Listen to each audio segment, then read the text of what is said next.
Okay, now we discuss the humane and historical origins of slavery. Yeah, it's quite simple, really. Marriage, yeah, and the reasons for marriage, yeah. That's marriage, if accepted as true, that's what sows the seeds for slave keeping, for the slave keeper's mentality.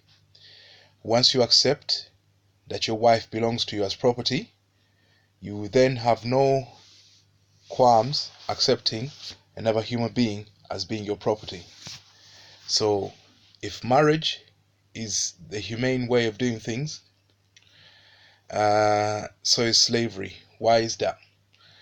Um, well, basically, you say when you marry a woman, she becomes your property. Yeah. And for a woman, when you marry a man, he becomes your property. Yeah. So you accept this as being right. Yeah. You accept the concept of another human being being your property as being right. Yeah. Marriage was man-made. Yeah.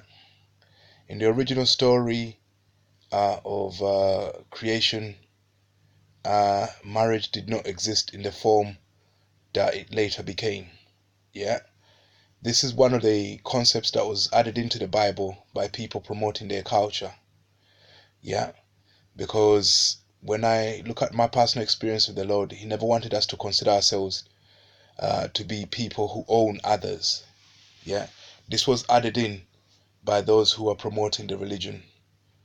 Yeah. So to look at a woman as a shoe or a mobile phone where somebody can come to you and say, okay, somebody's broken into your shit and they've taken stuff. Can you give me an itemized list of things you've lost?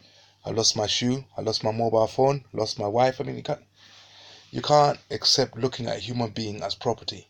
Once you do, yeah, then you've got to accept. It will become easier for you to accept looking at another human being as property, because obviously marriage came about because before marriage it was a matter of trust. You go out there, you meet a woman, she likes you, you like her, and well, you do stuff with each other, you have kids and whatever. And then if somebody else came along and didn't know and raped your woman, these are the dangers. The woman can turn up. You could do honey trapping as well. She can turn up and let you in when the man's asleep and you kill him. So to bring a bit of order, they invented the marriage concept. So marriage, you have to tell everyone, yeah, that you're married to this woman so that they lay off. Yeah, but if the woman chooses someone, she'll be telling them, so they will have to lay off.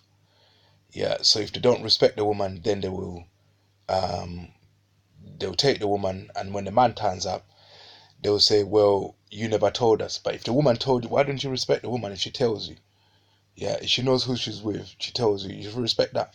So marriage comes about because they had an inability to respect women, and a man's word is the only thing that people listen to, not a woman's one.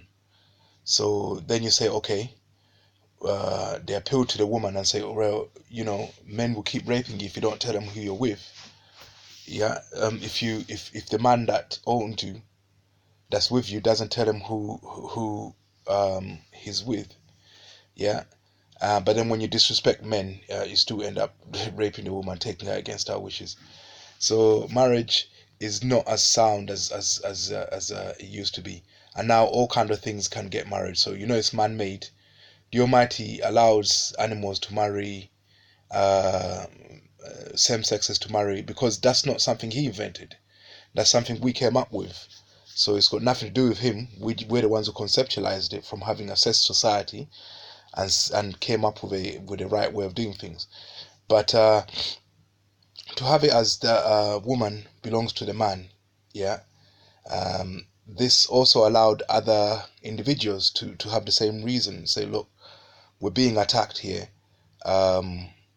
You're attacking, instead of killing us, make us your slaves, and you know, for the same humane reason. Yeah, it was a humane reason. And then they say, okay, we're suffering from starvation. Yeah, instead of sitting here, I know you can't afford to feed us, but instead of sitting here looking at us starving, make us your slaves. And so people would offer to be slaves in the past.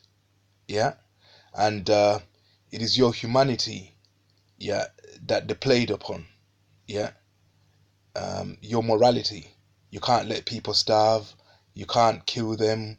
If you only kill them if you have to, but if you don't have to, you don't. So this justified slavery. Yeah, but it was a humane reason. Like, you know, you out there attacking people. Yeah, you're like, well, this is an attack. I'm gonna kill as many people as one, ordained by the Lord or whatever reason you got. And then they said no. Instead of killing us, make us your slaves. That's a humane reason.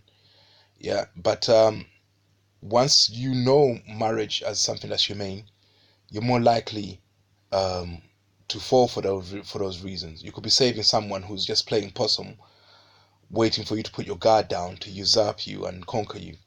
Yeah. So there's a story in scripture where the Almighty ordered the prophet Moses to kill everyone of some tribe. I don't know what it was, but he spared people. Yeah, because he had this concept of marriage in him. Yeah, which is man-made. He had that concept in him. Yeah, so that's why he saw that instead of killing people, he can make them slaves and so and such a thing. Yeah. Um, so there are humane reasons for slavery. Yeah. Whether if you accept that marriage is right, and now you start to touch on what's humane, yeah, then you have to accept that there are certain slaveries which are right if it's done um, for humane reasons. Yeah, rather than to kill someone, they offer to become your slave and you take that. Or rather than let someone starve to death, they offer to be your slave and you take that. Those are the humane reasons for slavery. Yeah. So before you start trying to eradicate slavery, yeah, you have to look at the humane reasons for it. Yeah. Where somebody deliberately puts people in danger of death in order to encourage them to choose to be slaves, that's another evil. That's one of the things you need to eradicate. But when that's not happening, and people run into some bad luck situation where they become famine ridden or drought ridden, and then they come across people who they can offer to be their slaves for. These are humane reasons for slavery, and you need to deal with them before you abolish, before you eradicate slavery. You can abolish it and say, look, so it's an evil practice. But if you're going to abolish slavery, you have to abolish the concept of owning your partner in marriage. You have to abolish that too. Yeah. So that's just something I just wanted to touch on. Yeah. I'm stuttering. I don't know why.